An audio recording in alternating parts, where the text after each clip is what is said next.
Hello, everyone. My name is Lindsay Peters, Program Director of From Our Dark Side. Welcome to the From Our Dark Side Keynote in Conversation and Project Roundtable here at the 16th Annual Vancouver International Women in Film Festival, produced by Women in Film and Television, Vancouver. Before we begin, I acknowledge that WIFT Vancouver and VIWFF are located and operate on the unceded traditional and ancestral homelands of the Coast Salish peoples, the Squamish, the Stowelo, the Tsleil-Waututh, and Musqueam nations. And I would also acknowledge the Indigenous peoples of all the lands that we are on here today. While we meet today on a virtual platform, I would like to take a moment to acknowledge the importance of the lands which we each call home. We do this to reaffirm our commitment and responsibility in improving relationships between nations and to improving our own understanding of local Indigenous peoples and their cultures. From coast to coast to coast, we acknowledge the ancestral and unceded territory of all the Inuit, Métis, and First Nations people that call this land home. VIWFF would like to thank the following sponsors and partners: Canada Media Fund, Canadian Heritage, BC Arts Council, Creative BC, the City of Vancouver Cultural Services, Telefilm Canada, the Indigenous Digital Filmmaking Program, Capilano University, BOSA Center for Film and Animation, Front Row Insurance, VIF Connect, William F. White, Stripe Graphics, Karen Lung Marketing and Design, Chi, EMG Design, Pender PR, Loose Lips Media, Tech Butlers, and Ken Hayward. VIWFF also thanks its community partners: Vancouver Asian Film Festival, the Vancouver Short Film Festival, Vancouver International Mountain Film Festival, Doxa Documentary Film Festival, Powell River Film Festival, Pacific Screenwriting Program, the Cold Reading Series, Crazy Eights, Out on Screen, and Women in the Director's Chair. And From Our Dark Side also thanks our program sponsors, Creative BC and Telefilm Canada, and our program partner, the Frontier International Co-Production Market. So welcome to the From Our Dark Side opening keynote conversation and project roundtable. For those of you who aren't already aware, From Our Dark Side is WIFT Vancouver's genre project incubator program, which has been running since 2017 and is geared towards providing developmental support and frameworks to genre film projects in development from self-identifying women creators. So a bit of technological housekeeping before we get started. Our event is in two parts for you today. We'll be kicking off our keynote in conversation with Diana Williams, followed by a roundtable session with representatives from our 5 From Our Dark Side selected projects. And we'll be doing 2 Q&As. The conversation with Diana will run about 45 minutes, after which we'll have about 15 minutes for questions. And then we'll do our project session, and we'll have a brief period for questions after that session as well. So thank you all very much for joining us. I would like to welcome Diana Williams to the screen. Diana is the founder of Kinetic Energy Entertainment. Diana, are you there? Hi. Hi, welcome. Thanks. Thank you so much for joining us today. I'll just give a brief bio because your bio is so wonderful. So Diana is an award-winning producer with extensive multimedia development experience as the former creative development and franchise producer at Lucasfilm and executive vice president of content at Madison Wells Media. So Diana began her career in production as an assistant director and soon became an award-winning producer. She produced the critically acclaimed feature film Our Song, which earned her a nomination for an Independent Spirit Award in the producer category. Other credits include Room 237, the Emmy Award-winning Sylvia Drew Ivy, the Student Academy Award nominated Another First Step, Industrial Light and Magic, Creating the Impossible, Method to the Madness of Jerry Lewis, and Dear Mom, Love, Share. She was the creative development and franchise producer at Lucasfilm within the Story Group, the team responsible for developing and maintaining narrative cohesion and connectivity throughout the Star Wars universe. While at Lucasfilm, Williams developed film and TV, including Star Wars Rebels Rogue One, mobile and console video games, publishing, and was a member of the team that launched ILM Lab, an immersive entertainment and mixed reality lab with projects including Vader Immortal and Star Wars Secrets of the Empire, and Alejandro Gonzalez Inarritu Academy Award-winning experience Carne y Arena. She was a production consultant for BET on Let the Church Say Amen, directed by Regina King, Gun Hill Road, directed by Reggie Rock Bythewood, and the untitled Kenya Barris Project. She's currently a member of the Directors Guild of America and the Academy of Motion Picture Arts and Sciences. Williams is a Sundance New Fellow Frontier and Fellow and Advisor, and is currently the chairperson of the yet-to-be-announced new board for the Peabody Awards. She is on the Strategic Planning Committee of the National Academy of Sciences Science and Entertainment Exchange, the Advisory Committee for the Royal Shakespeare Company Digital Development and the Future of Film, and the boards of Diverso, a nonprofit organization by students for students dedicated to empowering the underrepresented storytellers of the next generation. Welcome, Diana. Thank you so much for joining us. I have many questions for you. Okay, I've got answers, I hope. So first of all, you recently began a new venture, Kinetic Energy Entertainment. Can you tell us a bit about that? Yeah, so I'm the co-founder with a gentleman named Dario Dezzani. So Kinetic is a production and development company based in Los Angeles. But what we're looking at is not only doing, because my background is as producing, we're producing film and television as well, but we're also going to be looking at building out IP and other platforms, because both of us, Dario comes from Disney AMC, and he has quite an extensive experience throughout licensing and building interactive and consumer products. So we're also looking at how we can help creators extend out their project stories via these other platforms. So we're trying to be like an all-around, I guess the term is 360 company, but trying to do it as efficiently, as creatively as possible. Great. So can you tell us a bit about your approach to storytelling?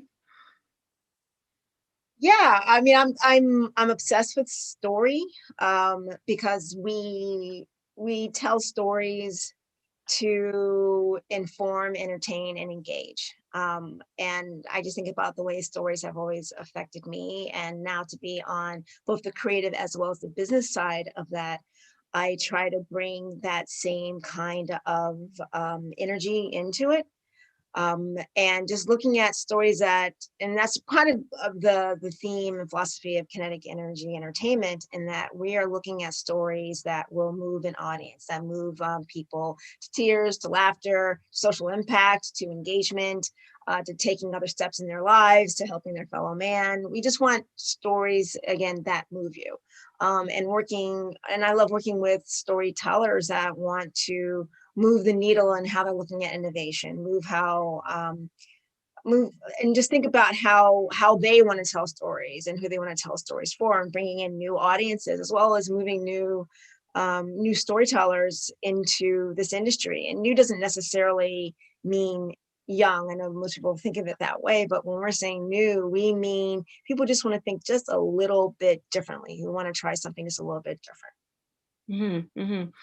So what do you look for then in a creative partnership? Like, what makes you say yes to a project that comes your way? I have to be just kind of insanely excited about the story, because no matter what, you are with a project for a long time. And so you've got to really love it, and always hope that you can always find a new excitement in that, whether it's the other people that come on board, whether it's a new storyline you find in it. So I'm looking for stories that have like just a depth to them. And then also my value add to it. I'm not the right producer for every project. So I have to think that I'm going to be adding to the party and not just along for the ride that everybody else will be doing. I like really inventive and just different views on maybe something that we already know. But you come at it in a completely different way. Because the joke is always that there's only 7 stories left to tell in the world, but it is how you're telling that story. Mhm. So that is kind of what drives me when I'm looking at stories, is what is kind of different and unique, and what is that the storyteller's voice in it. Mhm. Yeah, for sure. And so what draws you to, say, horror storytelling, which I know is a favorite of yours? Yeah, I love horror so much. Um, I'm looking for how deep the scare goes. So just beyond just the easy jump scare, or if you have to manipulate me into being scared only by your score, the score should be additive too, should not be the whole thing. So how are you thinking? How are you dragging me into your world? And how are you, I mean, literally dragging me. I think this was so great about horror, is that you are dragging the audience through this story. You're presenting a familiar thing. Oh, this is just a house that you're buying. It's great. But then you're shocking me with something that makes my brain say, this is not right. This is not how the world is supposed to work. And I think that's what's so interesting about horror. I think that's what horror does really well. It gives you a familiar situation, but then just twists it up that makes your brain say, nothing here is correct. I can't put the pieces together. And I think that's what horror is. It's like trying to put the pieces together so that you form the world to be what you know the world to be. And so, like, if you're presented with someone that's possessed, the world is not supposed to have possessed people. And so you're trying to work your way through it. So I'm just looking for something that just makes my heart and my brain frazzle. Yeah. Yeah. Well, I mean, world building is such a central aspect of your work and has been. What does that word mean to you, world building? Yeah, I think a lot of people put like way too much weight on that word, on the word, and then just kind of blow it out of proportion. World building is just how you think about how to navigate the story that you're telling. And I can always tell when someone hasn't done any world building, because they don't understand where their character comes from. They don't understand what motivates their character. They don't understand how their character walks the world. And so with world building, all you're thinking about is, so if you're telling me that, all of a sudden horses appear, I'm like, well, but where are they coming from? Like, unless you have a world in which horses teleport, I don't understand where these horses are coming from. So it's just doing a little bit of that extra work to really make your world make sense to you. Because if you, as a storyteller, if it makes sense to you, then you're allowing there to be entry points for the audience to then come and discover and be along for the ride that you are presenting. So it's not about the audience leading you, is about you saying, here, you can enter here, and then I'm providing this roadway. And so I think about a lot of world building as being, if you're telling me somebody's walking along the street, I personally am interested to know then, what are the buildings like? Who designed them? How do they get built? Where the materials come from? It's not to say that you have to do all that work, but I find that interesting. And so if you've done that work, awesome. If not, then at least let me know that you understand the street that somebody is walking down. And then the things that get thrown at them, that's storytelling. So if someone's just walking down the street and all of a sudden a boulder comes at them, how are they going to react? And that's what you get from your world building, from your character development. So it's all the same when people talk about character development, production design, all of that, that's all world building. It's just understanding the world that you're asking me as the audience person to enter. Mm-hmm, mm-hmm. I mean, world building, I mean, can often result in a franchise. Obviously, you have a lot of experience with that as well. How do you think this approach to storytelling can apply to independent filmmakers? How do you think, do you need a big budget to build a world? No, because world building is just words. And if you Right. have an artistic background in which you can do art, or if you have a friend that's art, you can also add art to it. But it's just words. I think it's just preparing yourself. I think, again, I think some storytellers will jump too fast to like, well, it's a franchise, as opposed to, you can never have a franchise unless the first thing you're making is really good. So that's what you have to first concentrate on. What is that first story that you're telling, that first expression of that world?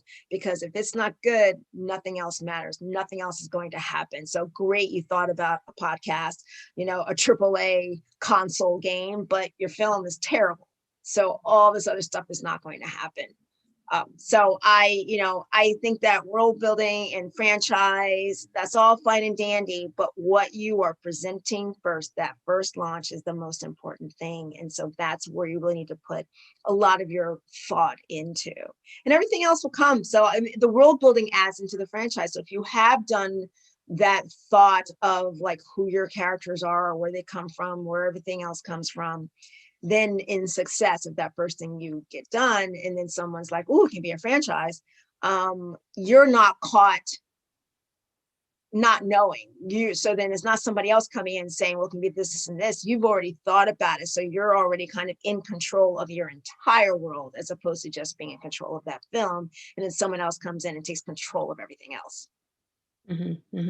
Yeah. So building off of just of that, you also have an extensive background in cross-platform storytelling. Can you tell us more about that? And how would you determine, say, which medium is the best fit for an initial story or idea that a creator brings to you? I mean, I've been really fortunate in my career that I have produced on pretty much produced and developed on pretty much every platform. So every storytelling platform. So if you look at your storytelling platforms being audio, so podcasts, audio dramas, games, mobile, console, publishing, from comic books to graphic novels to books without pictures, I believe they're just called books, and then film, television. So those are kind of the main ones. There's plenty of other ones, but those are the main ones. And you also have your short form, so your video series and animation. So animation, which rolls underneath film and television. But each of them do something really distinct. And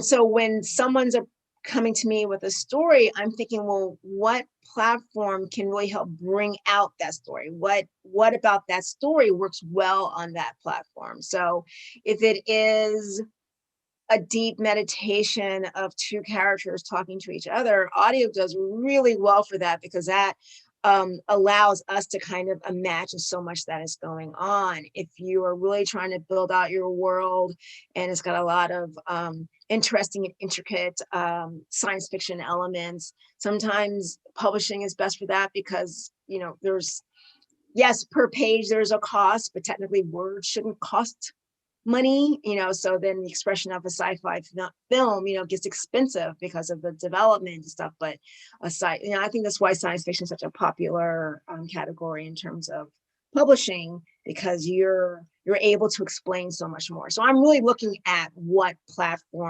each media platform does really well, and then thinking about that story, and does that story fit? Not everything should be a film, not everything should be TV, not everything should certainly not be a game. Mm-hmm. And I'm sure it also comes up where you juggle multiple platforms for a single property, often at the same time. Can you talk a little bit about maintaining narrative coherence across platforms? Any experiences you've had with that, or challenges? Yeah, that is just nothing but challenges. That's really Yeah. difficult. It just is, because I mean, one, there's I mean, just kind of logistical and just like brass tacks. There's not a great, anybody out there who's an engineer, there's not a great piece of tech right now to actually help with the management of franchises. It could Mm. run anything from people using FileMaker Pro to Excel to it's a mess. So that's kind of a big problem. There's also two types. There are franchises that are being done that are run by a singular person. That's a singular brain, either a person or a brain trust, and they control everything because they know everything that's getting done.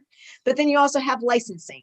And so what will happen is that you have the main hub of the franchise being in one place, but then they license out different rights. So they'll license out the video game rights to an EA type company. They'll license out the comic book rights to, say, like a Dark Horse or an IDW or a Marvel.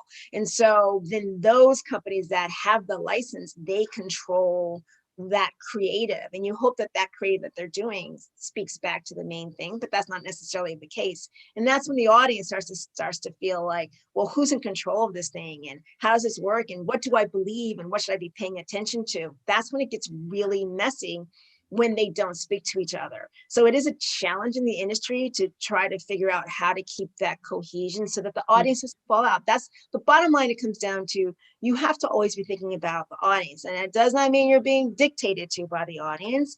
It is that you want to provide a way for them to enjoy the thing that they want to love, and that you provide less friction points for them to get to that thing. And so that is what's great about franchises. And I know that franchise can sometimes become a nasty word because it feels like, oh, the creator's cut out, or this or that, or the company's taking over. But all of a franchise is an innocent word. It's just been used for evil purposes. So a franchise is just a way to allow audiences to enjoy a thing on their terms and how they want to. So if you just want to read a book in that franchise, in that story world, has a publishing program, great, then you can do that. If it has films, great, you can do that. If it has television, that's all a franchise does. And so if you're able to find an equitable way, an efficient way, and a creative way in which to make sure that the heart of the story world maintains throughout all the different expressions of that story world, that's when you have a successful franchise. So it is a challenge. I think there are some franchises that do it quite well. I mean, the biggest example of that is Marvel and everything that Kevin Feige is doing. First of all, he works with a great team of people, from Nate Moore to Victoria Alonso. There is an amazing group of people who have a singular vision of, like, what is the best expression and best story that we want to tell in this world of Marvel, regardless of, like, depending, whether we're talking about Iron Man or Black Panther or Luke Cage. They're looking at the best expression of that. And so you have that main team. Yes, there are licenses that are around there that's, run through Disney licensing, but they are really still looking at the best expression of that, whether we're talking about the mobile game or the console game. And then they bring on filmmakers who understand what the main plan is. And these filmmakers are given opportunity to bring their best selves and most creative selves into it's a defined sandbox, but they have so much room, and then they know when they're hitting the edges because they have to watch out for the other things, but they're told this ahead of time. There's open communication. That's how you beautifully, efficiently, and creatively and innovatively run a franchise. And I think that's one of the best examples out there of how to keep the heart and allow everybody different entry points. I have friends that just watch WandaVision who know nothing. They've never watched Marvel films, don't care about Marvel films. They love the series, and that series did a good enough job of allowing people in who didn't know the rest of the Marvel world and invited them in, didn't make them feel stupid, didn't talk down to them, gave them enough clues of, like, well, you might want to know this, and so we'll figure out a way to tell you this so you don't have to read the comic books, or you don't have to see the movies. But man, if you did read the comic books, if you did see the movies, you'd be a bit more enriched, but you shouldn't feel FOMO. And that's what it does well. And so I think you can cover these challenges, but it takes the time to develop it and to be communicative about it. And that's what Kevin Feige did. I mean, he took a long time to really figure out, what is this world going to be? Mm-hmm. Yeah, for sure. I mean, do you have any examples that you can share of, say, a project that began in one medium, but over the course of development, you realized it was maybe better suited to another? I'd say no. I Okay. haven't had that happen, only because I've been lucky in that the projects I've worked on and with the creators really that I worked with, we've taken the time to talk about the thing first. And then think about where we wanted to start first, and then what makes sense for where else it could go to. What are the plans there? What's the financing that's involved there? Do we need other partners for it? Okay, here's what we think that the 12-month, 18-month roadmap will be.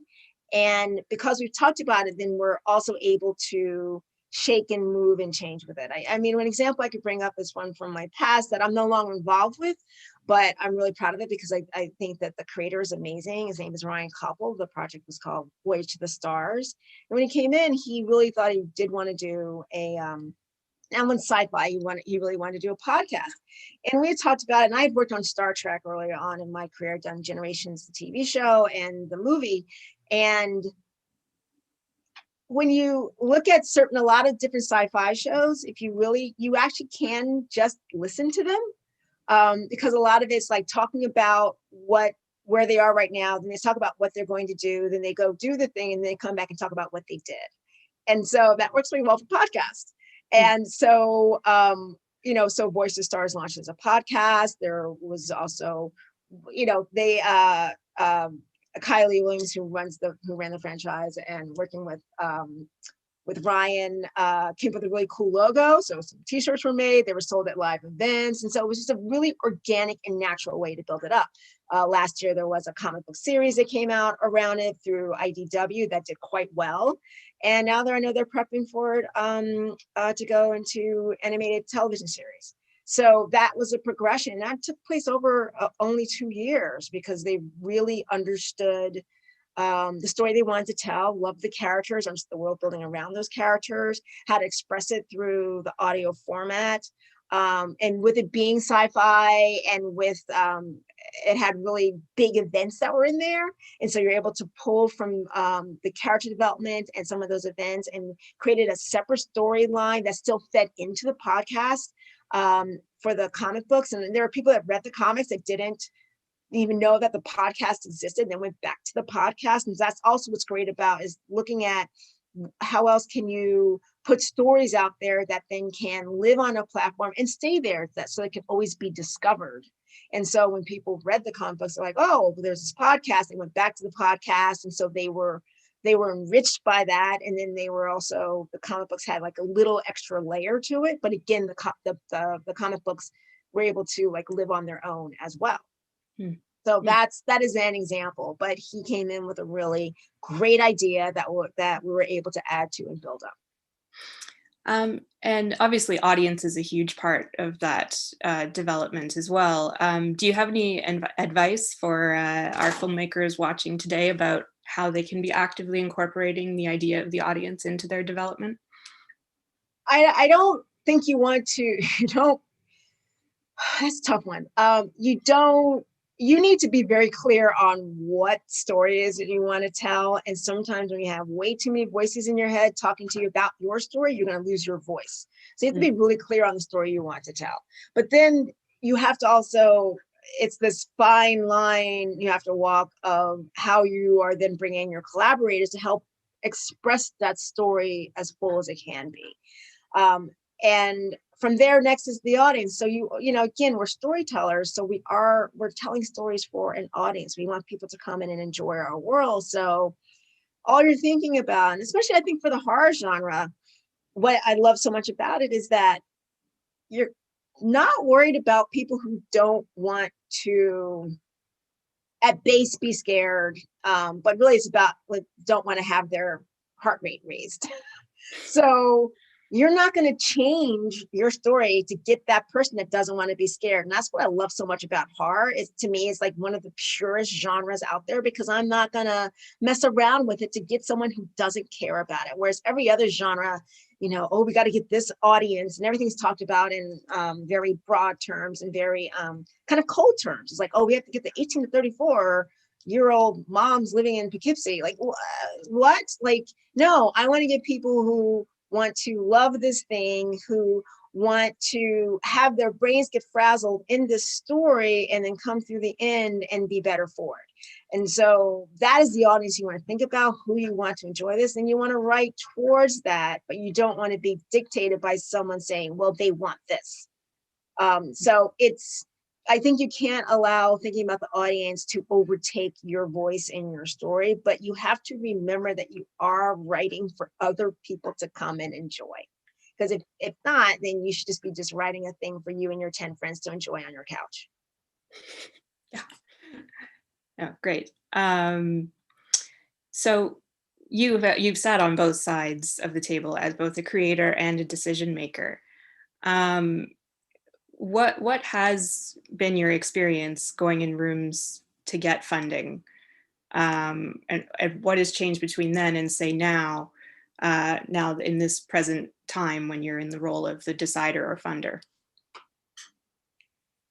Oh man, it really has changed. So I think now, especially with everything moving towards streaming, the question mark around what is going to be the theater going experience when we come out of this period that we're in right now.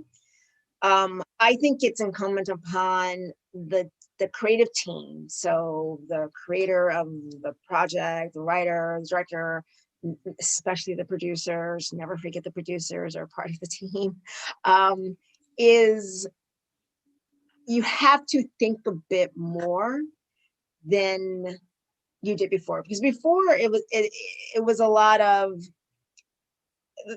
this industry is just business to business. So you are, as the creator of a project, you're going only to the producer with the script. The script doesn't go anywhere else. You can't sell a script on the open market. It doesn't, go up on.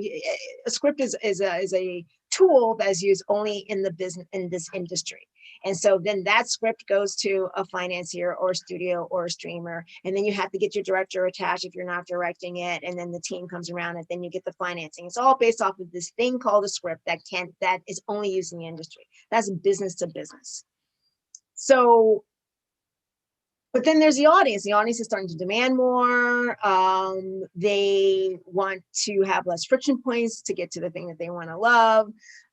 Streaming has made that quite easy. That's the thing about tech. When people talk about the industry getting disrupted by tech, and it's always like, it's like the enemies are invading, and I disagree with that. Just that tech has made it easier for the audience to enjoy the thing that they want to enjoy.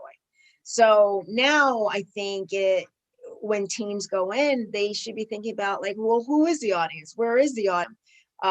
If you're looking at streamers now, it's not just about selling into the streamer, because streamers have two goals, and only two goals: get more subscribers, keep the subscribers they have. So it's acquisition and retention.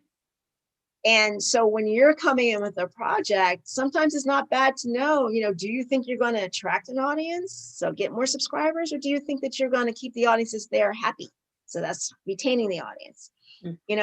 Are there other things that are, especially when you're like, oh, this would be awesome for streaming, then if you're talking to Netflix, are there other projects that are on Netflix currently that would be complementary? So what you're saying to a Netflix is, this could help with retaining the audience. This helps with, this is this niche audience that you've already identified. I can fill that need with this story.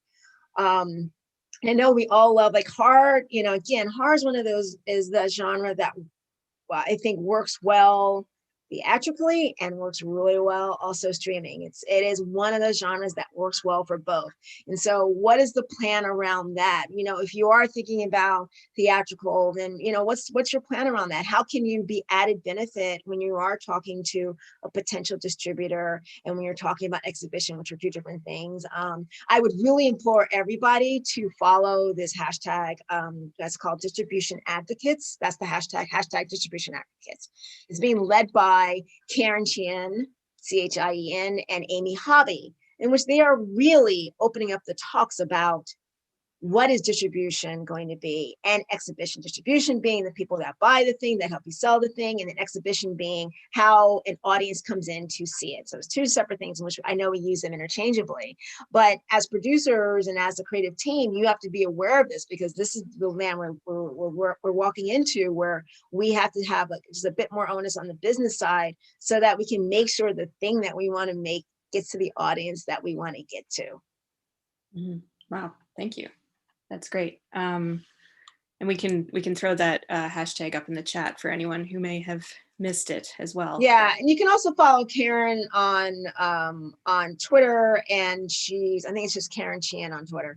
And I just, again, since it's an audience of filmmakers out there, that I think the more you understand distribution, don't let it make you crazy. Don't let it overtake the fact that you still have to write a great script, but knowing it just kind of, I think, helps you more, especially when you get into like somebody wants to buy your film, so that you're not caught unawares on things, and that you're a little bit more in control of your future, as opposed to letting someone else come in and you sign a document and they take it away and they just do their own thing with it, and you're wondering, why is no one seeing your film, or why is no one enjoying your series?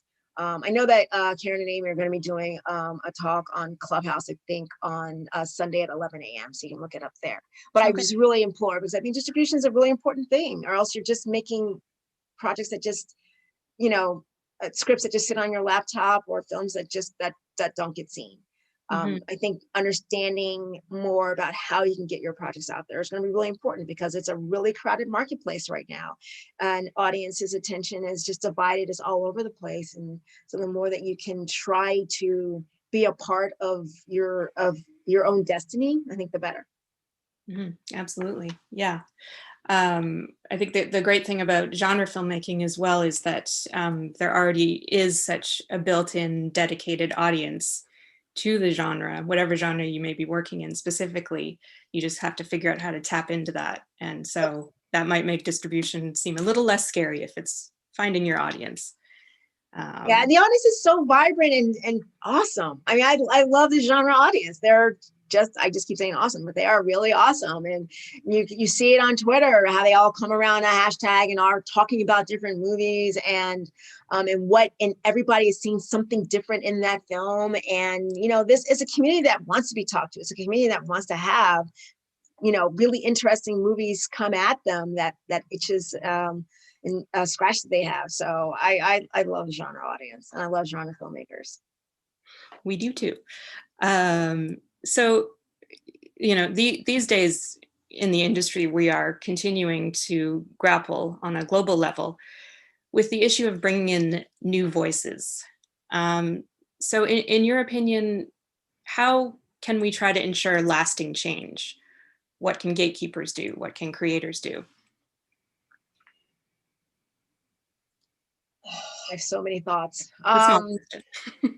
So many thoughts. I'm going to try to say it without cussing. We got to call people out. We just, and calling out doesn't mean like you're bad and we're going to cancel you. It is, what is the conversation that needs to be had so we can keep moving forward? What are the suggestions that we can make? So it's just not saying you're bad and you should be banished from Earth, but how are we, fixing things? Like I had a big discussion with someone about a certain journalist who likes to think that they're being innovative, and they're not, and they're only talking about the same thing. And so we could lambast that individual, or we can say, how else? We understand you have to keep your doors open, and that's why you only talk about these certain kinds of films and these certain kinds of companies. So we get it. That's how you keep your doors open. That's how you make your money. But you built your name and your reputation on talking about underrepresented voices. So there's got to be a way for you to be able to do both things, so that you are still seen as innovative and in with the kids, but you keep your doors open, because I get it. People got to get paid. So I think that's got to be the approach now for everyone. It's just not calling them out for the bad behavior, but how are we having communication about this? I mean, part of what I do is I've got a lot of agents coming at me and bringing me all, lists, the infamous list of directors that I should be working with and writers I should be working with.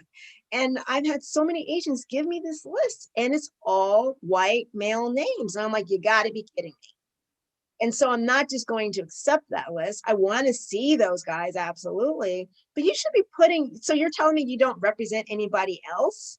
So what I say to that person, I'm like, so you're actually not doing your job.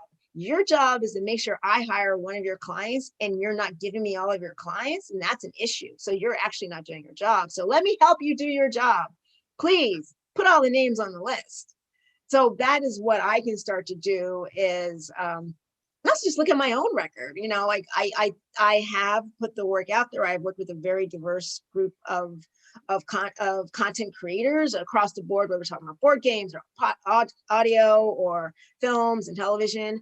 But I can start speaking out more. I can definitely start mentoring more. And so I think it's also looking at what is within my own power to do that can help us just be better. Because man, we got comfortable, we got lazy, and we started doing stupid stuff and only dealing with the same 8 directors, the same 8 writers, and it's ridiculous. And so we all just have to start being a little bit better. But I think yelling at somebody, lambasting doesn't help us be better. I think blaming a filmmaker for taking a script that was given to them, that's not the move. Don't blame that filmmaker. That's ridiculous. It's not a filmmaker's job to say no to a job. That's crazy. But let's talk about, why did that gatekeeper think that they could only talk to one type of person? That's the problem. So the gatekeepers, the challenge that we have to talk about. Don't yell at the filmmaker. Yeah, and that's I think really important advice. I mean, it's thinking as well on a festival level as well. I think we can all be reaching out. There's no shortage of great content out there, and I think we can all be working together and doing our part to provide a platform for it. It is tough. I get it from a lot of people. I mean, we want to get stuff off our to-do list. And this is what happens when we're putting together films. Like all of a sudden we're like, oh, look, I know this guy, I'm just going to hire him. Or I know this person. And sometimes if we just reach out just a little bit more, maybe we'll be able to broaden out the pool. And so then your pool gets bigger. I think that's the problem, is that we just don't take that moment to just reach out a little bit more.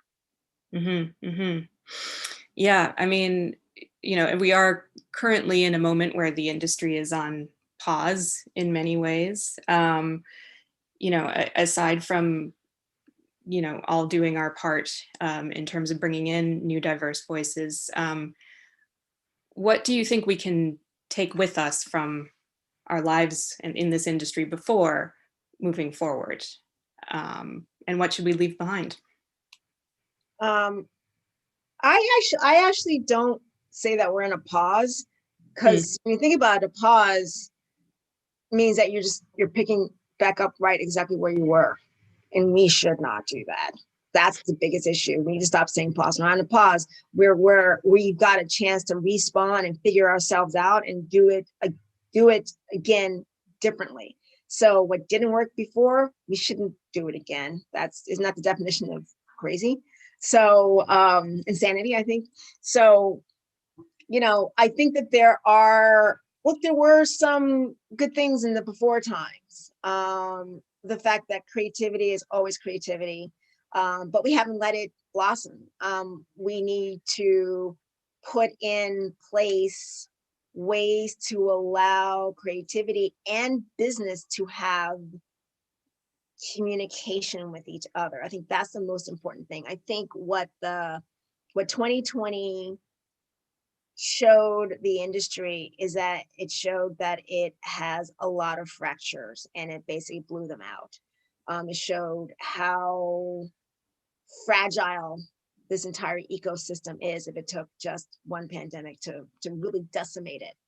So what are we putting in place to make sure that doesn't happen again? How are we thinking about theatrical? How are we thinking about sustainability? I think that's the biggest word to me that's come out of 2020, is sustainability, for everybody involved in this ecosystem, because it showed how tenuous it all is. And so I want to look at, and I think that was also part of the impetus for really launching into this company, as opposed to me just going for another gig, was how can I be added benefit to the sustainability of creators? So what are we putting in place at Kinetic that can hopefully help in terms of generational wealth for a creator? How can they stay along with their project if they so choose? Some don't. And so it's also figuring that out.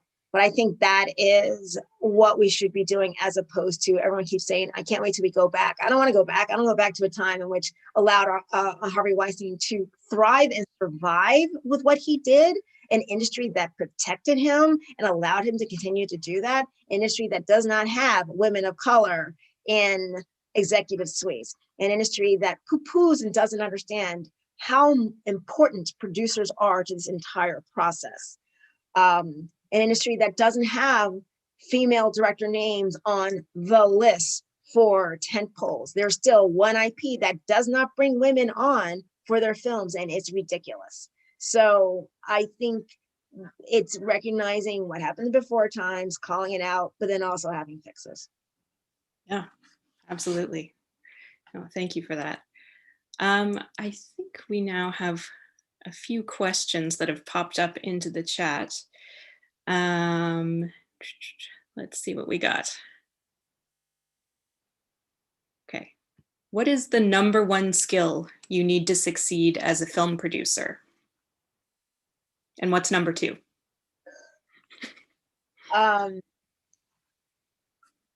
Organization is definitely up there.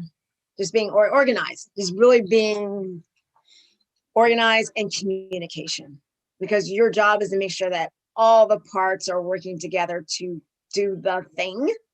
So being organized and being able to communicate, I think, are the two. And communication also involves like translation. By translation, I mean, if you understand the pain points of everyone there, the challenges of everyone there to help make the thing, then you can help figure out a way to make sure that they can be their best and do their job. And so that's a lot of what the producer's job is. Mm. Great. So dystopia was huge a few years ago. What story trends are you seeing in 2021? Everyone keeps saying they don't want a dystopia. Look, I love dystopia. I love death and mayhem. But I think we've had a lot of it in our real life. So everyone keeps saying like, oh, everything's going now towards, happiness and sunshine. And I don't necessarily agree with that. I think it still goes towards characters we believe in, relate to, and we want to be with them on their journey. I think that's, everyone's like, oh, the reason why Ted Lasso did so well is that we just really want happiness. I'm like, there was a lot of dark also in Ted Lasso. Like, and I think the reason why we love Ted Lasso is that it was a good show. It was a character that we really wanted to follow. We wanted to see what's happening. And also all the other characters around Ted were amazing. They were realized. We understood their lives without Ted being there. That's just a good show. And so I think the trend that's happening is give me good.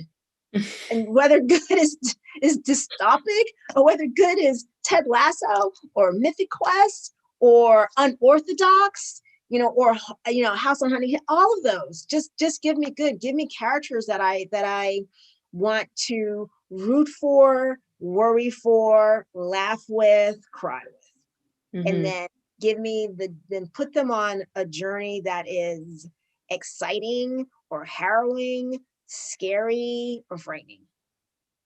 Yeah, no, it's true. It comes up a lot, I think, especially for genre creators. Like, we go through phases and trends where zombie movies are everywhere, and then creators get afraid to come up with their own zombie story because they think that the market is oversaturated. But in my experience, I mean, if you can bring your own fresh take on the zombie genre, as long as you're aware of what came before you, go for it. Yeah, just be aware. So don't come in and say, oh, it's they're zombies, they move really fast, because someone who actually is good at their job will be able to name all the other projects that are out there. And the reason why I think gatekeepers do bring up, oh, it's saturated, is because they're just looking at the corridors. And so they're not incorrect, but is then upon you to say, but here's where it's different. Here's where the audience is. Here's where the take is. This is why I think people are going to care about this, and then make it work. So, it is hard, but I think it is correct when you say things that, are saturated, but then it just always takes that one to like bust out of there. I think the reason why people ran scared of zombies for so long was that they just believed, because everybody kept saying that there's a lot out there. But then there's a great show that was on BBC called In the Flesh, which was a real interesting, completely different take on zombies that was heartfelt and funny and scary. And so stories will always rise up, but I think we just have to do a little bit more work to make sure that gatekeeper can see their way through. Because don't forget, the thing about the gatekeeper is, generally speaking, they have to go to that next person who can say yes or no. And so if you give them that loaded gun to be able to do that, then they can do that. But if you're kind of like, here, you do all the work, they're not going to do it, nor should they. You've got to help them along the way, to be able to get to that yes. Yeah, absolutely.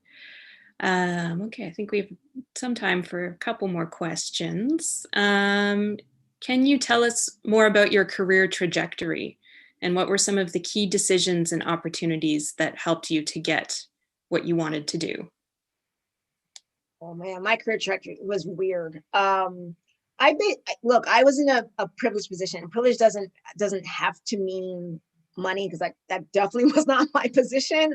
You know, I was able to follow my curiosity. It's also like, let's be clear, this is like a super different time period. So we're talking about the, 90s and the 2000s, this is, so starting off when I was ADing, and I look, I went to school studying finance. I was supposed to go to Wall Street to be an investment banker who specialized in the entertainment industry. And this is before everybody talked about box office. This is right after Coca-Cola owned Columbia Pictures. This is when I think Gulf and Western still owned Paramount. There was no such thing as .com. I think broad.com, which was Mark Cuban's thing, I think it just sold for a couple billion or a million or something. So it's a different time period. And so I just was really following my curiosity because I had to kind of figure it out on my own. And so when I was working on Star Trek Generations, I was super interested in makeup effects. How did that work? Because I had to be in really early. So I was able to work with the Westmores and kind of learn about that. And I got interested in, we started doing green screen on, I think it was on Meteor Man. And ILM was there and they were doing green screen. I was really interested in that. So I started learning visual effects by just hanging out with them after hours. And then I moved myself to Asia to learn animation. So the privileged position came because I was able to save and follow my curiosity. I didn't have kids. I didn't have a mortgage. And so all those things are a different type of privilege because it was the privilege of freedom to be able to do what I wanted to do and just figure it out via credit cards, which then leads to a lot of debt. So sometimes not a great decision, but that was really what helped my career because I was interested in so many parts of the industry. So then when I get to Lucasfilm, it's like my whole career, I look like a genius because people are like, wow, you did this, this, and this, and this, as opposed to like, wow, I just because I was interested. But it gave me a wealth of experience because I had worked through the studio system. I'd also done a lot of independent film. But I also was always interested in tech. And so found myself having to prove out different new technologies that were coming up, like the red camera, because that was a new thing when I was a producer.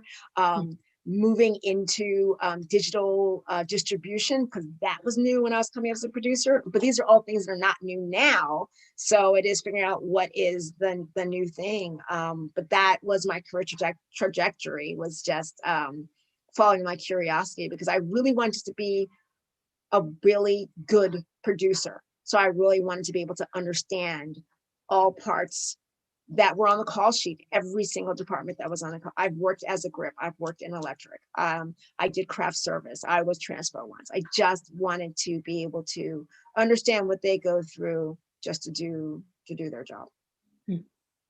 Wow, great. Thank you for that. What are some of the mistakes new writers and filmmakers can make at the pitching stage? Not knowing their story. Because it just, I've been in so many pitch sessions where like I will ask one question, I'm like, wow, you have no idea about your character. I think that's the biggest mistake. But I think a close second to that is not understanding who you're pitching to. Like it's dismissive, and it's kind of insulting to have someone come in and they have no idea about your background. They have no idea about the company's background, what the company has done. And I'm not speaking so much for myself, but I'm talking about just overall. Like, know who you're pitching to, know what they bought in the past or what they've produced in the past, or anything, just because that gives you a relatability factor. And then you have some even ground to talk to. And then you also are able to really talk about, like, why is this project a good one for that person or for that company? But it is amazing how many creators do not do the research on the person. So it's rude and really insulting. Because you're not giving that person the respect of what they do. You're just thinking that they're just there just to service you, and that's so not fair. Yeah, for sure. One question that just came in. What is a film you wish you had produced?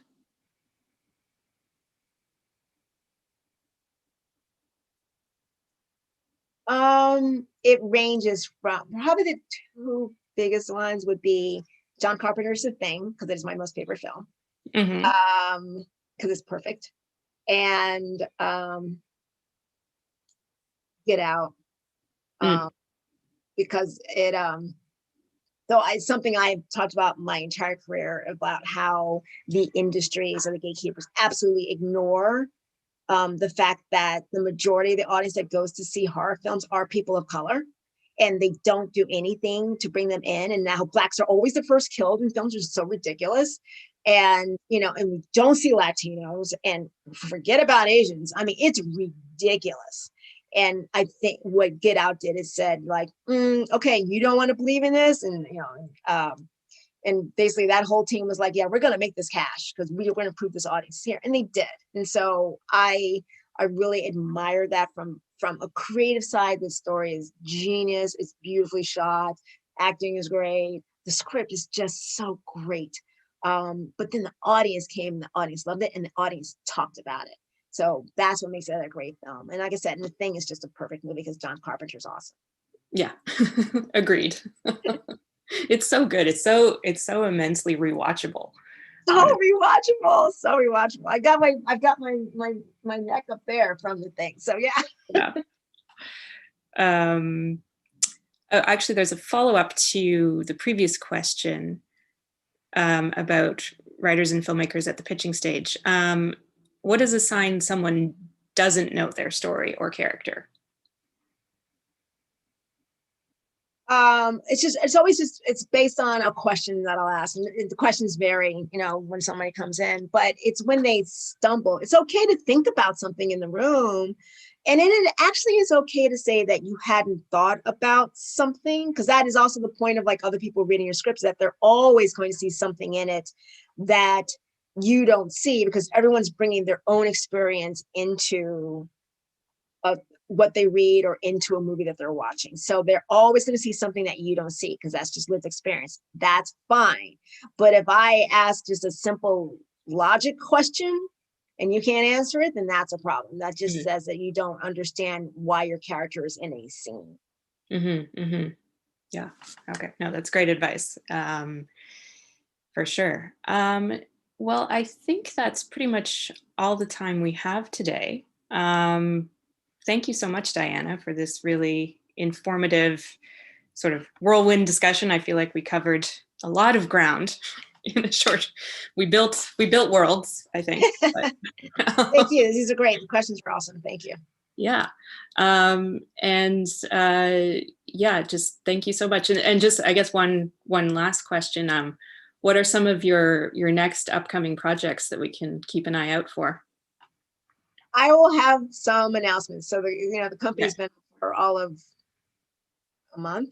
So we haven't really announced anything yet. Okay, got it. All right, so stay tuned. Yes. Yeah. Thank you so much. Great. Well, thank you again, Diana, for this really wonderful discussion. And we'll just take a moment and we'll start phase 2 of this session. So thank you, Diana. And so I would like to, if everybody's ready, switch now to our project roundtable. And I'll just say everybody's name and you can turn on your camera and your mic and we'll go from there.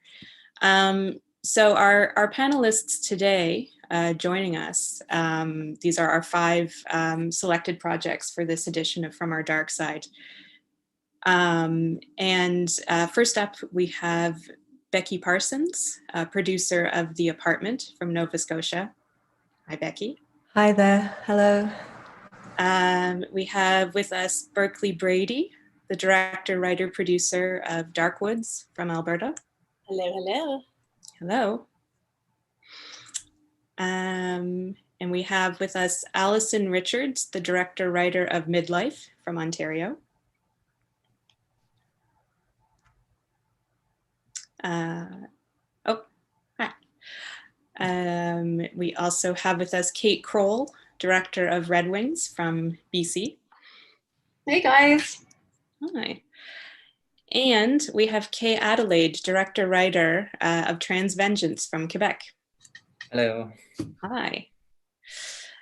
So I'll just ask each panelist to introduce yourselves briefly and also give us the log line for your project. So Becky, why don't we start with you? Hi there, sure. I am Becky Parsons and I am the producer of The Apartment, which is a feature film in development, and thank you for selecting us. I've been an industry professional for 20 years as a technician, recently moving into producing, and it's been a couple of years now. The writer of The Apartment is Sarah Gignac, my creative partner at No Fear Films Productions. We're based in Halifax, Nova Scotia. Great. And your project, The Apartment. Right, The Apartment logline. Yes. I'm going to read it. Trapped in her apartment, Bree struggles to unravel the mystery of the haunting that's keeping her there, only to discover, even in death, there is no escape. Great, thank you. Thank you. Next up, Berkeley. Would you like to introduce yourself? Hello, nice to see everybody. My name is Berkeley Brady, and I am a writer, director. I never know quite where to look with Zoom. I'm a writer, director, and a producer, but mostly I produce because I just really love directing. Same with writing. I just do that also, go through that torture to be able to direct. And my project is called Dark Woods. And I didn't have exactly just my log line, but I have my... Just tell us about the project, that's fine. Okay. So it's basically about a woman named Joy Higgins, who's a survivor of domestic abuse. And she goes on a weekend trip to the woods for some land-based therapy with her therapy group and one of her best friends. And as the weekend progresses, the border between reality, her PTSD, and actually what's in the woods all come together. And I'd say, yeah, I love horror. So I'm just here to make transgressive horror. I love like a lot of blood, a lot of comments on the world. So yeah, and shooting here in Alberta where I'm based has always been a dream of mine because it's such a cinematic place. And it's really scary sometimes in the woods. Like I love the woods and also it's really scary. So it's fun to play with that. Great, thank you. Allison, would you like to introduce yourself? Sure. Thanks for that talk, by the way. That was really great. So I'm Allison Richards, and I am the writer-director of Midlife. So when an anti-aging cream turns the suburbanites at a remote wellness rejuvenation retreat into zombies, an apathetic soccer mom has to come to terms with her own midlife crisis as she teams up with an aging riot girl and an ingenue turned wellness guru to escape the remote resort alive.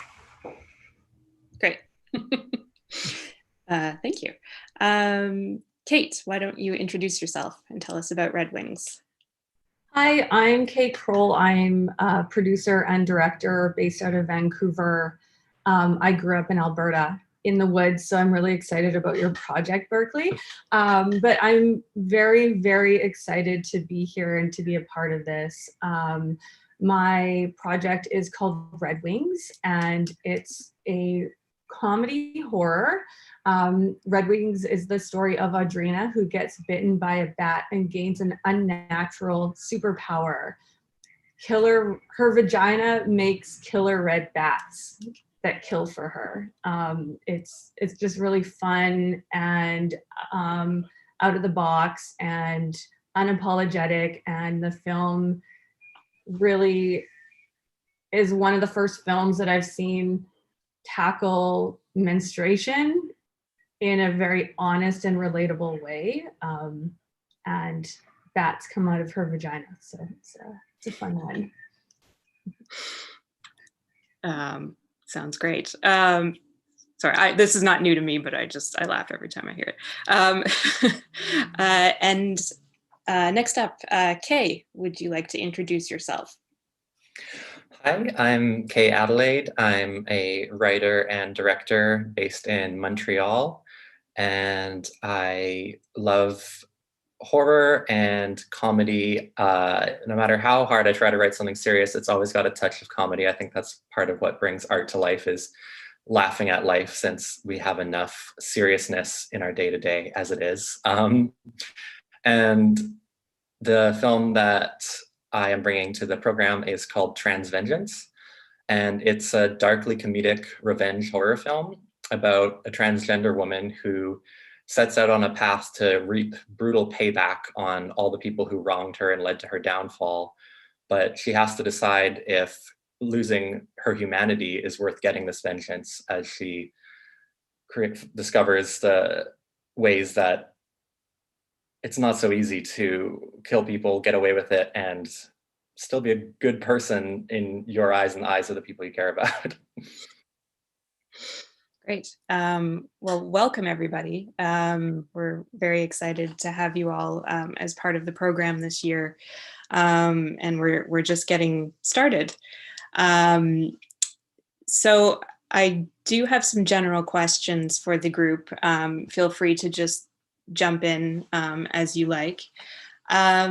So first up is, why do you make genre films? Anyone want to take the plunge? Yeah, I mean, I think genre films, I love making genre because I think you can sort of sneak really progressive ideas into a really entertaining package. Mm-hmm. Yeah, absolutely. And yeah, and Allison, you've had a bit of experience. You had your film The Retreat that came out last year. That was really fun. Yeah, sorry, you wanted to say something? We got our post process got very got slowed down thanks to COVID. So it's actually coming out in a couple months. Oh, great, good, amazing, that's fantastic. Yeah, so what was? Can you talk a little bit about that film? Give people a little information about what it's about. Sure. So The Retreat, which we sincerely have just finished and delivered today, basically, it's a queer thriller, and I mean, I think part of the original idea for the movie came when my now wife and I were out. We went to this sort of really beautiful cabin in the middle of nowhere that was sort of this intended to be a lovely experience. And while we were there, we just felt constantly like someone was watching us. And so it was this sort of revelation of, just I think how exposed you could feel, especially as a queer couple, sort of in the middle of nowhere. So that was sort of the genesis for the idea. And then I was also, as a longtime horror fan, just really frustrated with how the, particularly queer women are portrayed in horror movies. It's either we get killed right away, or more often are the psychotic, the third act twist is they're the crazy killer. So I really wanted to do something where it was about two women who, essentially didn't turn on each other and, turned to each other to fight and survive in a genre backdrop. So that's kind of the idea for it. Nice, great. Becky, yes. Hi, yeah, I feel like this genre has so much room for different voices where the stereotypes can be just busted away. I think that's happening a lot. I think women are really taking that baton and running with that, and that's exciting. I think with the genre, the whole heart racing element that people really long for, the audience longs for, is there's a lot of exploration that you can do as a filmmaker with that, metaphorically, and to get into some tougher subjects for each one of us as an individual, as groups that maybe work outside of those stereotypes that has been in the genre for a long time. And so I think that the opportunity to build that world, build that very uncomfortable world, but really go into some dark storylines without showing some kind of maybe a gratuitous depiction, more psychological, perhaps. That's something that at No Fear Films we are particularly interested in, like a psychological element, a psychological fright that is put in visuals. Mm-hmm. Absolutely, well said. Yeah. Anybody else? Why do you make genre films, Kay? I think it relates to something I already touched on, which is putting a bit of comedy into everything I write. I find comedy is something that exists somewhat outside of our day-to-day life. And if something very funny happens to you, you probably are going to want to tell it as a story to someone else who it happened to. And in the same way, if something scary happens to you, that's the kind of story that you're going to pass on to your friends in your day-to-day life. And so I think there's this kind of general human interest in, oh, something funny happened, or oh, something terrifying happened. And I really love playing off that to garner interest, and also just to contribute to whatever it is that drives us as humans to be interested in the lightest, silliest, funniest things, and the most horrifying, scary, dark things. And how do those two things cross over is the space and genre that I really have an interest in exploring. And also, like Allison touched on, I think it's a really great place to explore queer topics. I think there's more recognition lately that genre has always been in some ways a very queer space in storytelling, in sort of subversive ways that weren't always necessarily even intended by the creators, or were subversive at the time as a way to speak of it. But I think it's very interesting to look at how we can sort of reclaim that queer space. And that's something that I've been doing in my own work, is trying to create better queer horror out there. And that's something I want to do with this film as well, is specifically tackling trans subjects with horror comedy, which is something I have never really seen and want to bring out there. Great. Excellent. So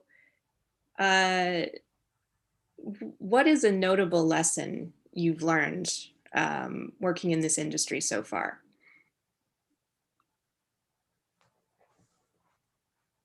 Becky, yes.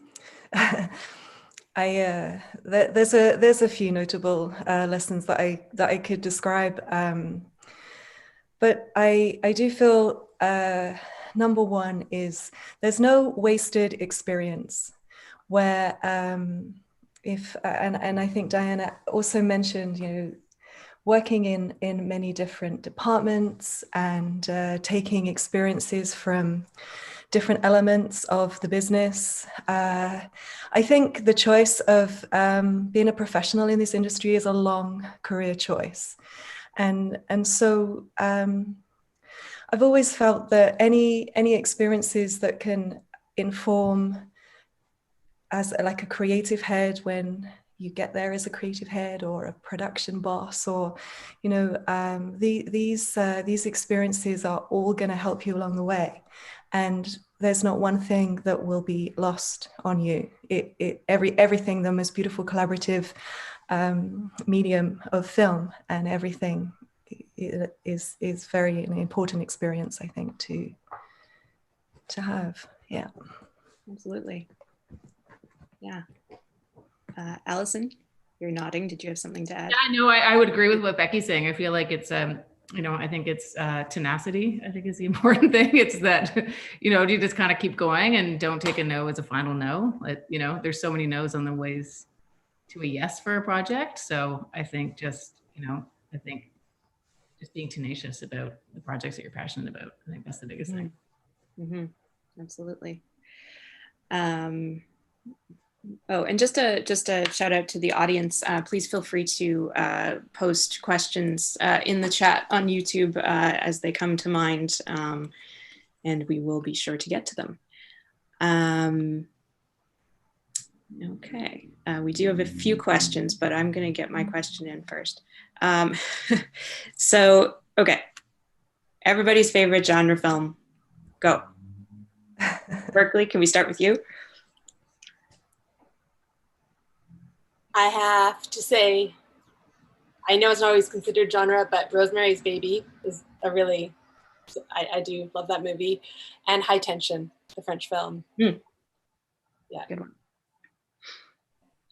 Becky? Yeah, I have a few, but if I was to put one at the top at the moment, I think it's The Babadook by Jennifer Grant. Partly because I'm studying it, and yeah, it's kind of a comp for us too. Her work is fabulous. The way she has like a metaphorical kind of psychological assault, like the traumas of assault, and how metaphorical she gets with that, I think is very clever. Also with her latest film, The Nightingale too, like putting it in a different time frame, playing with time periods, I think is very clever, because that really does inform something about the characters that you can explore as well within this genre. It can get very uncomfortable. So yeah, I think that's she's one of my faves at the moment. Yeah, absolutely. Kay, favorite genre movie?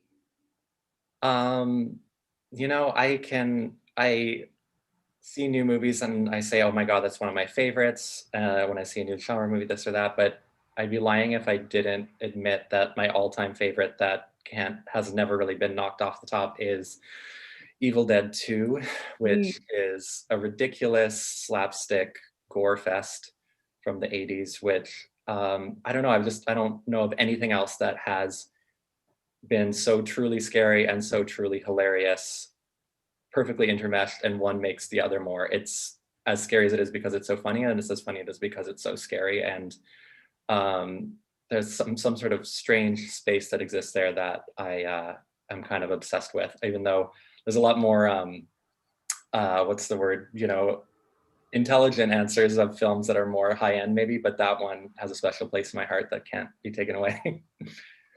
Absolutely. Yeah, I accidentally saw that once at a sleepover when I was like 10. It was just like literally lying on the floor of my friend's basement, and we just put it in the VCR. No idea what it was. And it was just mind-blowing. Because what else can you compare that to? Not a lot. Allison?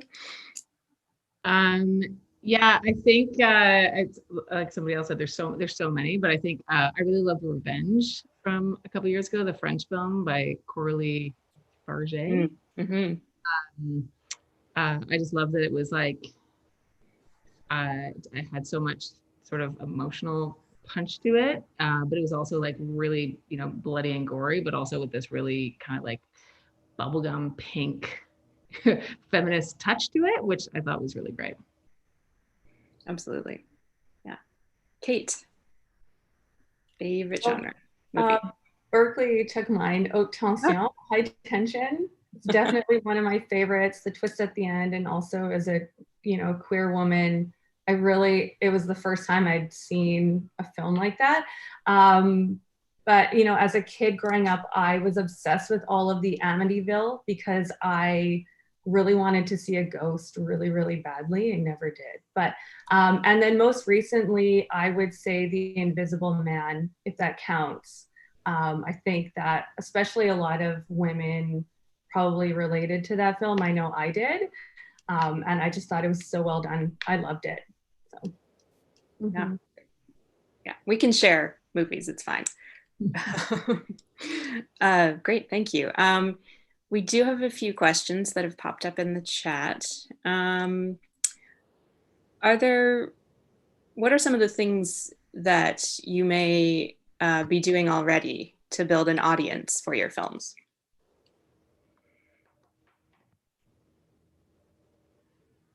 Kate? I'm a professional wrestler as well as a filmmaker, and I've cast Jake the Snake Roberts to be in my film because he's best friends with my brother-in-law, and so he's got a pretty big social media following. So that's one thing we did, was try to cast someone who had a following, and we've slowly been working on our own social media. Yeah. Berkeley? I think we are thinking about distribution as well, especially as we sort of put together the final pieces of our financing. And sort of like, if we want to be on HBO Max, then who are the HBO actors? Like, just starting to know who the audience will recognize. And then, yes, I think just starting to get that buzz somewhat with cast and make sure it's like cast from the right pools. Great. Another question from YouTube. Who are your favorite directors? Allison, or Becky, sorry. No, that's okay. After you, Alison. Oh God. I feel like that's like the favorite movie one where there's just so many. I can say a movie that I recently saw that I've become recently obsessed with is Promising Young Woman, which I don't know if anybody's seen that, but I've watched it a couple times and I just keep thinking about it. And I know that was a first time writer director. So that's my cop out answer, but I'll go with that one because that's the one that I keep thinking about. And I don't even know her name. I think her name is Emerald. Emerald Fennell, I believe. She's an actress, but this is her first. Anyways, if anybody has seen it and wants to talk about it, it's all I can. Yeah, it's definitely something to talk about, but we'll respect spoilers and we won't talk about it publicly right now. Becky. Yeah, I'm totally into Ari Aster right now. Midsommar, I thought was a masterpiece, incredibly clever genre blend. Hereditary, obviously, is another clever piece of writing and filmmaking. Yeah, yeah, he's very. I think he's right on the button of what audiences are perhaps looking for, something a bit different. Yeah, and how he chooses to. How he chooses the photography, how he chooses the actual visuals, and it's almost a subliminal level that he's really tuned into. I think that's very clever of him. Yeah. Yeah. Also probably made the #1 movie that you don't want to see with your partner, Midsommar. Absolutely. True that. Harrowing. Yes. Okay. Another question just coming in. What are some challenges you've faced that you feel are specific to self-identified women in the industry?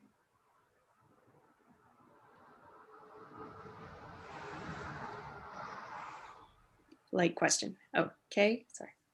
I would say, well, it's interesting, no shade to the question asker, but to say self-identified women, it's like personally a term I'm not fond of because it implies a difference from women versus self-identified women. Like it's a bit fuzzy, like some people would call me a self-identified woman, but I'm just a woman. Like yeah, sure, identify that way, but so do you. Like, what? Why do we need to say it? And I'm not bringing that up just to be annoying. I'm bringing that up because I think it sort of speaks to kind of the fact that I feel the world at whole, which includes the film industry and the genre industry, is sort of behind the times in understanding transgender subjects and understanding what it means to be a trans creator. And so I think there's sort of an interest, but it feels like almost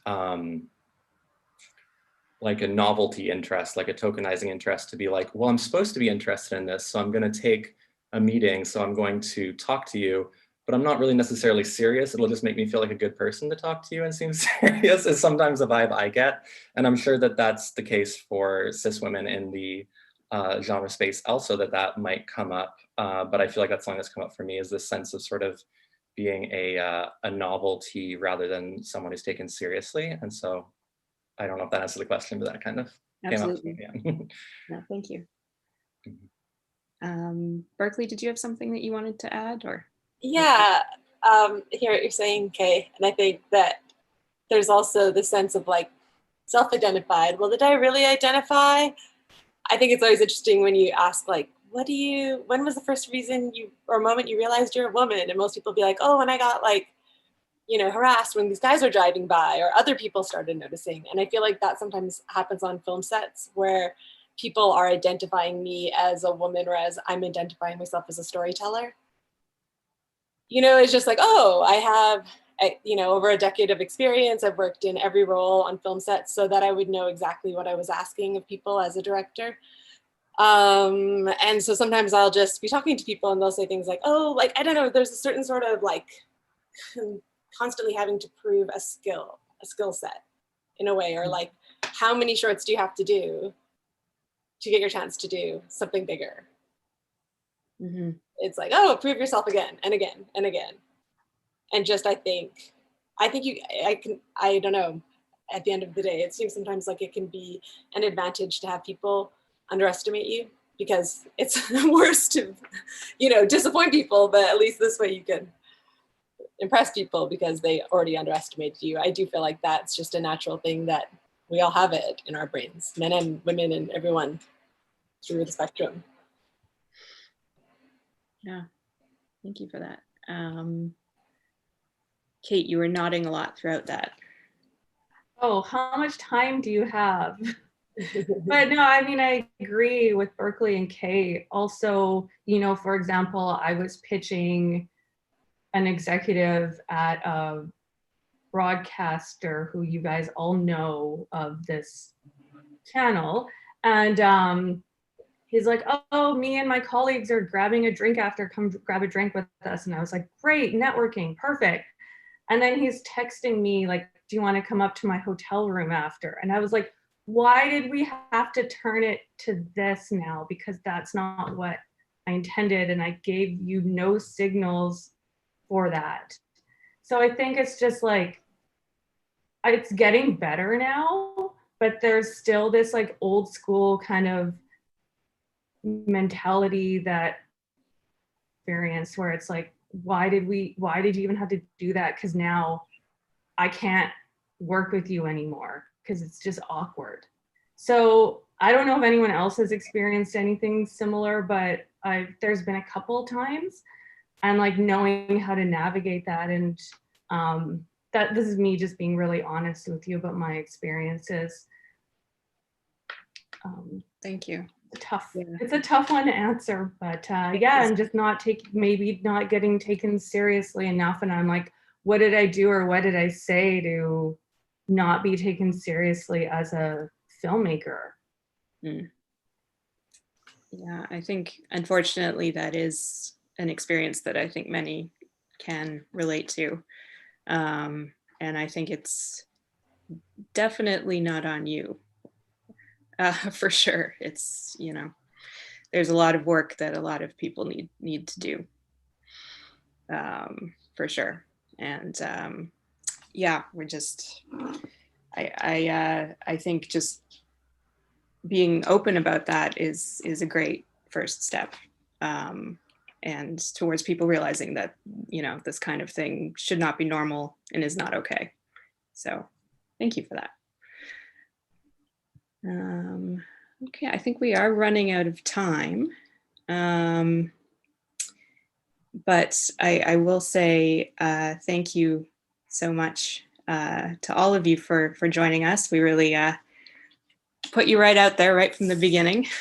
And so thank you all for your generosity and your candor in sending us your wonderful projects. And I'm very excited to, you know, start the process and start the journey with all of you as we work together over the next little while. And I know we're also very excited to keep our community in the loop as you make your progress. So I do just have a few final general comments. So I'll just say thank you to all of our panelists. You're welcome to take your leave. Thank you. And thank you. And so thank you all, everybody on YouTube, for joining us. Please join us for the rest of our virtual festival with the theme Resilience, Challenge, Change. This year's film program runs from March 4th through the 14th on demand on VIF Connect. Please visit our festival website, viwff.ca, for film and ticket information. We also have an entire week of online events, including artist talks and workshops that kicked off last Sunday, March 7th, with our first of 2 Best of the Fest awards announcements, followed by an International Women's Day panel that took place yesterday, Monday, March 8th. If you missed these events, please visit viwff.ca/events to see the live stream recordings.